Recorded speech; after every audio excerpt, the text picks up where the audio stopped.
दोस्तों, मैं आपको सुनाने जा रहा हूं अपनी मंडली के सदस्य जमशेद कमर सिद्दीकी की लिखी कहानी माँ और मम्मी। जमशेद कंटेंट प्रोजेक्ट के एसोसिएट क्रिएटिव हेड हैं।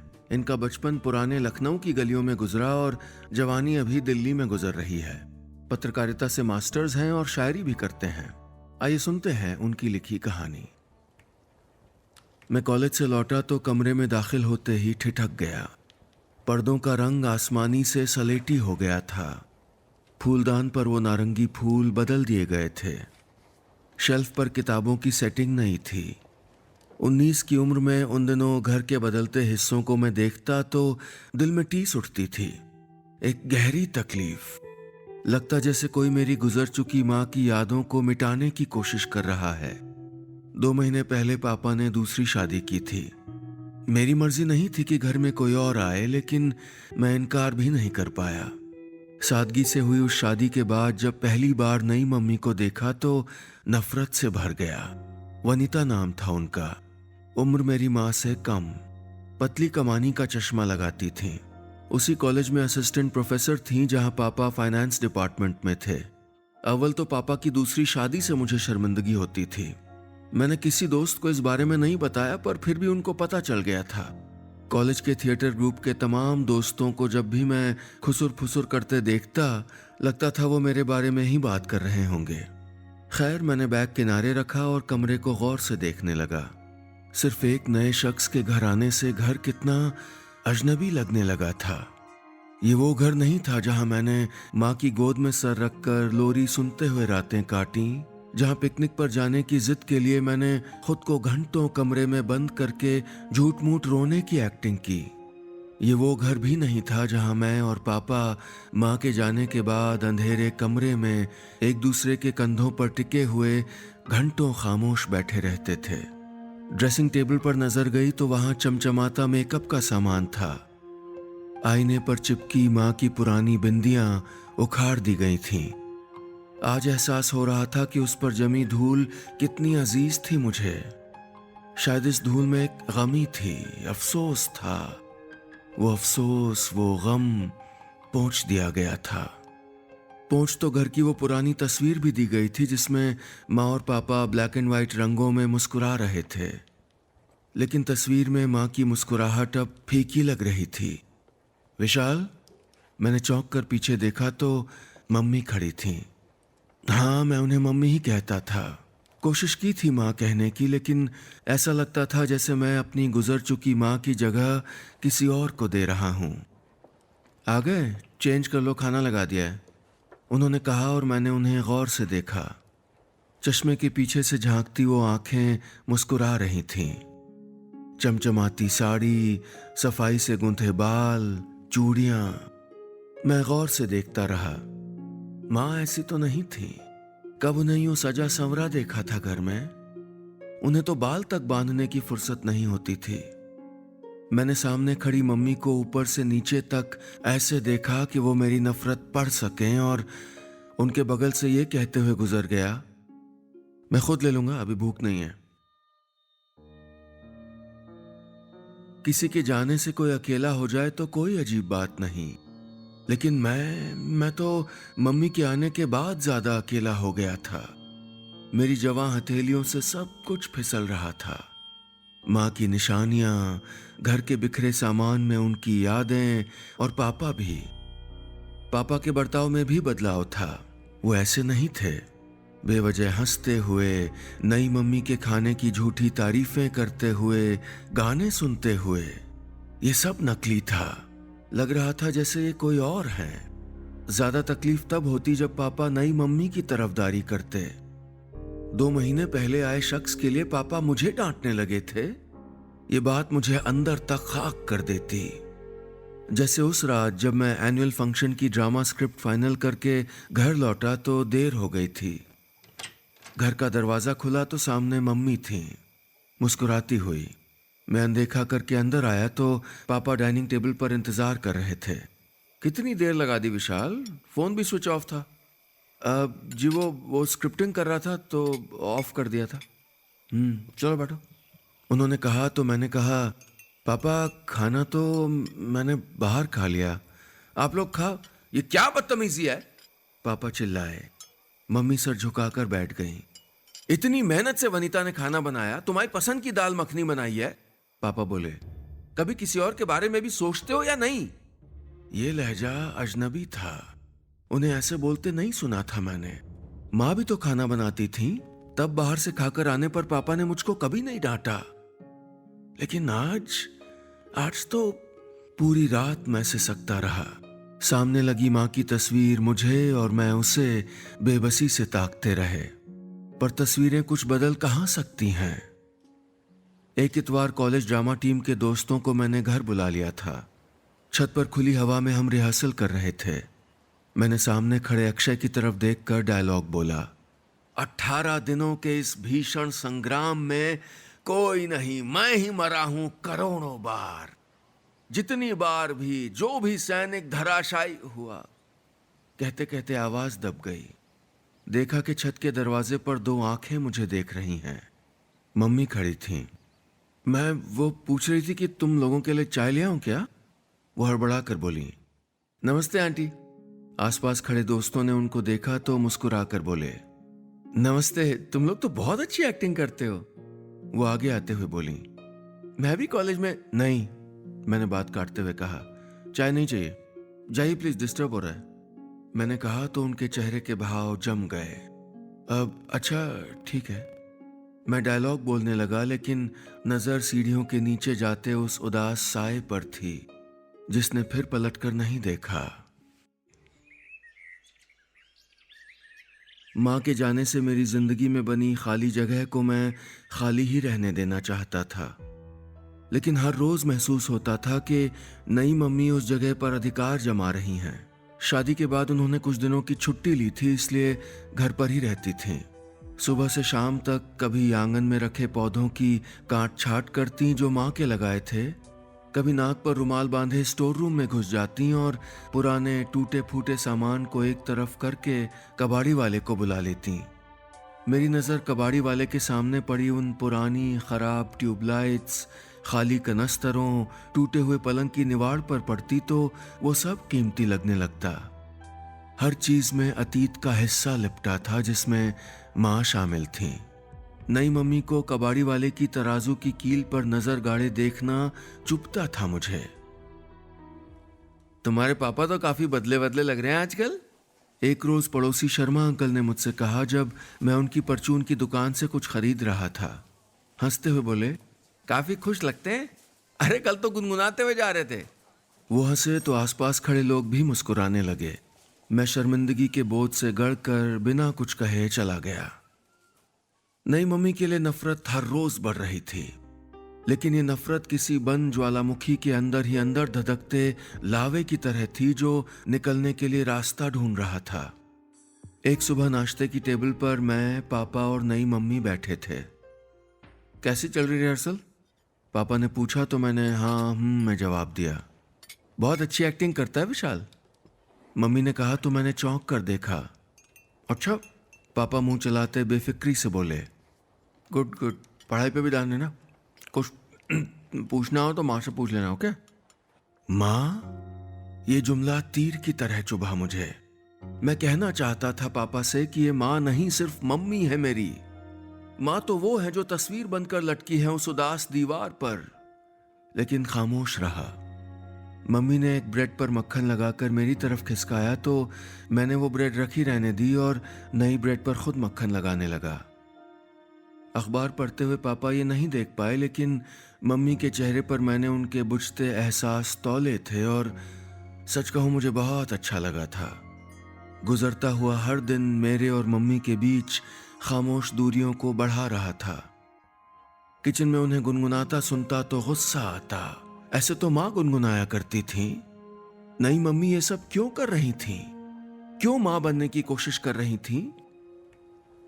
एक रोज तो हद हो गई। मैं शाम को घर लौटा और अपनी अलमारी खोली तो हैरान रह गया। पूरी अलमारी में कपड़े तय करके करीने से रखे थे। सारी जीन्स एक तरफ, टी शर्ट्स हैंगर पर। आमतौर पर गूदड़ की तरह अलमारी में भरे रहने वाले कपड़े हिसाब से रखे देखकर मेरे खून में गुस्सा बहने लगा। जानता था कि ये किसने किया।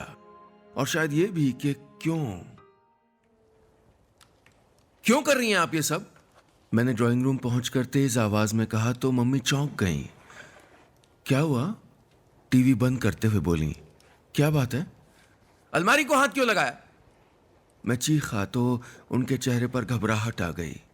बोली, मैं तो बस कमरा साफ कर रही थी तो सोचा कि। मत सोचिए, मैंने चीखा। मेरे बारे में सोचने का हक मां को था बस, और आप मेरी मां नहीं हैं। वो फटी आंखों से मुझे देख रही थीं। मां की जगह लेने की कोशिश मत कीजिए और दूर रहिए मेरी जिंदगी से प्लीज। मैंने झटके से हाथ जोड़कर कहा और वापस आ गया। अपने कमरे में आते हुए जिस्म सनसना रहा था। मैंने अलमारी के तय किए कपड़े फर्श पर पलट दिए, फिर उन्हें गट्ठर की तरह उठाकर वापस अलमारी में भर दिया, चादर उलझा दी। नई मम्मी दरवाजे के किनारे रखे शीशे के लैंप के पास खड़ी मुझे देख रही थी। मुझ पर जुनून सवार था। मैंने सामने लगा शीशे का रैक झटके से खोला और एक एक करके सजे हुए शोपीस जमीन पर फेंकने लगा। वो बस हाथ बांधे खड़ी मुझको देखती रही। तभी मैंने एक शोपीस उठाकर जमीन पर पटका तो वो न जाने कैसे उछलकर उस टेबल लैंप से जा टकराया। छनाक की आवाज के साथ लैंप का कांच टूटा और एक छोटा सा टुकड़ा मम्मी के माथे पर गड़ गया। खून की एक हल्की सी लकीर दाईं आईब्रो के ऊपर उभरने लगी। मैं कांप गया। उन्होंने उंगली से छूकर देखा तो हल्का खून था। वो जल्दी से पलटी और जाने लगी। मैं घबराहट में वहीं बैठकर सामने लगी मां की तस्वीर को बेबसी से देखकर सुबकने लगा। मैं जानता था कि ये गलती बहुत भारी पड़ने वाली है। ये बेवकूफी पापा और मेरे बीच का फासला बढ़ा देगी। उन्हें जब पता चलेगा कि मेरी वजह से मम्मी को चोट लगी तो उनके दिल में मेरे लिए नाराजगी बढ़ जाएगी। देर शाम वही हुआ। विशाल, पापा की तेज आवाज मेरे कानों में गूंजी। मैं हड़बड़ा गया। पता था कि अब वो सब होगा जिसके ना होने की दुआएं मैं शाम से कर रहा था। बाहरी कमरे में पहुंचा लेकिन माहौल देखकर चौंक गया। सब नॉर्मल था। आओ बैठो, खाना खाओ, उन्होंने कुर्सी की तरफ इशारा करते हुए कहा और मम्मी ने एक कुर्सी पीछे खिसका दी। मैं जितने तर्क और जवाब मन में बनाकर वहां पहुंचा था सब धुएं की तरह धुल गए। मम्मी ने बिना मेरी तरफ देखे दाल का कटोरा बढ़ाया तो मैंने ले लिया। पापा बोले, विशाल कल जल्दी आ जाना कॉलेज से, हाँ, कारपेंटर आएगा। मैंने उनकी तरफ देखा। बोले, देखो किचन में रोशनदान का कांच टूट के तुम्हारी मां पे गिर गया, शुक्र है ज्यादा नहीं लगी। मैंने चौंक कर मम्मी की तरफ देखा।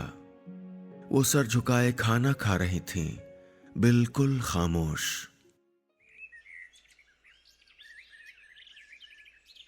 छुट्टियां खत्म होने के बाद मम्मी ने पापा के साथ कॉलेज जाना शुरू कर दिया। लिहाजा मेरा और उनका अकेले में फिर आमना सामना नहीं हुआ। हालांकि उस चोट वाले मामले के बाद हमारे बीच झिझक आ गई थी। कभी घर में आते जाते सामने पड़ते तो मैं नजरें झुका लेता। एक शाम जब पापा के दोस्त इलियास अंकल की तबीयत खराब थी और हम तीनों उन्हें देखने के लिए उनके घर जा रहे थे तो पापा और मम्मी कार की अगली सीट पर थे और मैं पिछली पर। कुछ फल ले लेता हूं, नहीं? पापा ने हैंड ब्रेक खींच कर कहा और बाहर चले गए। मैं और मम्मी अब अकेले थे। एक नुकीली खामोशी फैली थी। मैं मोबाइल में उलझने का दिखावा करने लगा। ये तुम्हारा है ना, लो। मम्मी ने पीछे पलटकर मेरी तरफ सिगरेट लाइटर बढ़ाया तो मैं सकपका गया। बैल्कनी पर मिला था, भूल गए होगे। मैंने हड़बड़ा कर बिना देखे लाइटर ले लिया। स्मोकिंग बुरी आदत है, छोड़ दो, उन्होंने कहा तो मैंने जवाब नहीं दिया। वो बोली, आई नो तुम्हें नसीहतें पसंद नहीं हैं, लेकिन उस दिन की चोट के लिए सॉरी, मैंने बात काटते हुए कहा। लेकिन मैं अभी आपको मां नहीं मानता, मैं भी तुम्हें बेटा नहीं मानती, उन्होंने कहा तो मैं चौंक गया। मानती होती तो ये लाइटर यूं ना वापस करती, कान खींचती तुम्हारे। वो मुस्कुरा रही थी। पता है विशाल, दुनिया में बहुत झूठ फैला है। लोग शादी के बाद लड़की से कहते हैं कि सास को मां की तरह मानो। दूसरी शादी के बाद बच्चों से कहते हैं कि ये तुम्हारी नई मम्मी या पापा हैं। रिश्तों में ये मिलावट क्यों है पता नहीं। हम सास की इज्जत सास की तरह, बहू की इज्जत बहू की तरह, और नई मम्मी को सिर्फ नई मम्मी क्यों नहीं मान सकते? माँ सिर्फ एक रिश्ता नहीं है, एहसास है जो यूं ही किसी के लिए पैदा नहीं किए जा सकते। मैं हैरान था। मैं कभी तुम्हारी माँ की जगह नहीं लेना चाहती। मैंने तुम्हारे पापा से शादी की, उनकी पत्नी हूं, लेकिन इससे मैं तुम्हारी माँ नहीं बन जाती। उनके चेहरे के तासुरात मैं समझने की कोशिश कर रहा था। मैं तुम्हारी मम्मी नहीं हूं विशाल, लेकिन क्या दुनिया में मम्मी बेटे के रिश्ते के अलावा और कोई रिश्ता नहीं जिनमें एहसास हो? ये कैसी शर्त है कि या तो मैं तुम्हारी माँ बनूं या फिर बिल्कुल अजनबी? क्या हम दोस्त नहीं बन सकते? मेरा जहन आवाजों से गूंज रहा था। वो बोली, क्यों ना शाम के वक्त कभी चाय पीते हुए तुम मुझे अपनी माँ के किस्से सुनाओ, मैं तुम्हें अपने बारे में बताऊं। हम माँ बेटे ना सही, लेकिन दोस्ती की कोशिश तो कर सकते हैं ना। उनकी बातें और चमकती आंखें पूरे रास्ते मन में कौंधती रहीं। मन में उबलती उस नफरत के लिए अब कई खामोश सवाल थे जिनका कोई जवाब नहीं था मेरे पास, कोई भी नहीं।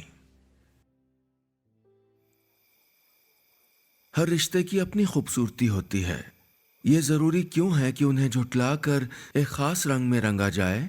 पिता की पत्नी में अपनी मां ढूंढना क्यों जरूरी है? ये सवाल मेरे मन में शोर कर रहा था। इस बीच एनुअल फंक्शन भी करीब आ गया था। अक्सर इतवार को मैं और मेरी मम्मी जब घर की छत पर रिहर्सल कर रहे होते तो मम्मी ट्रे में चाय लिए आ जाती।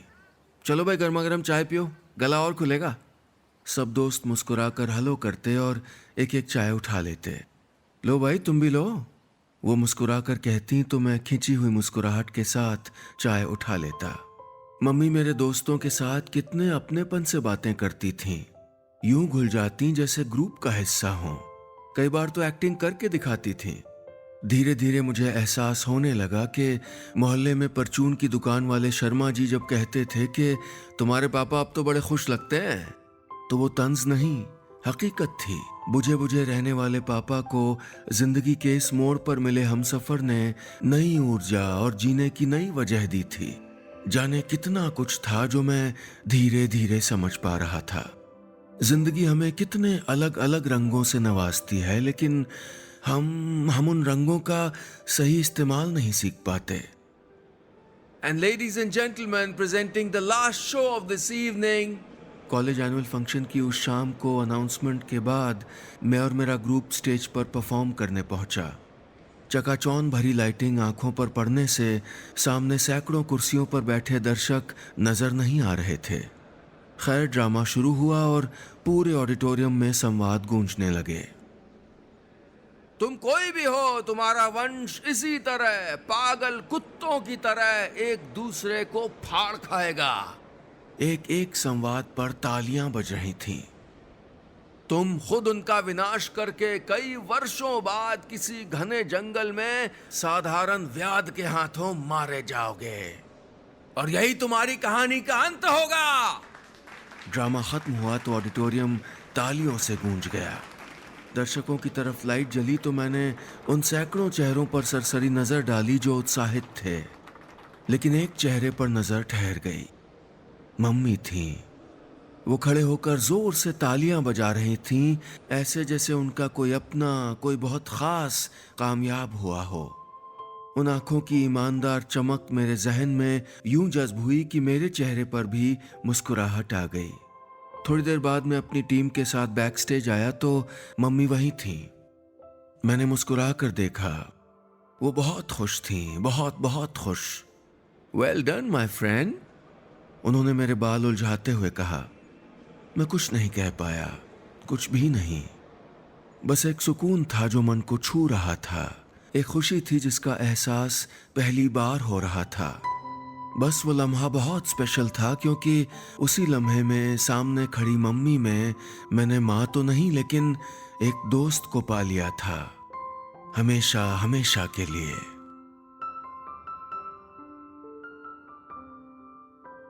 बस इतनी सी थी ये कहानी।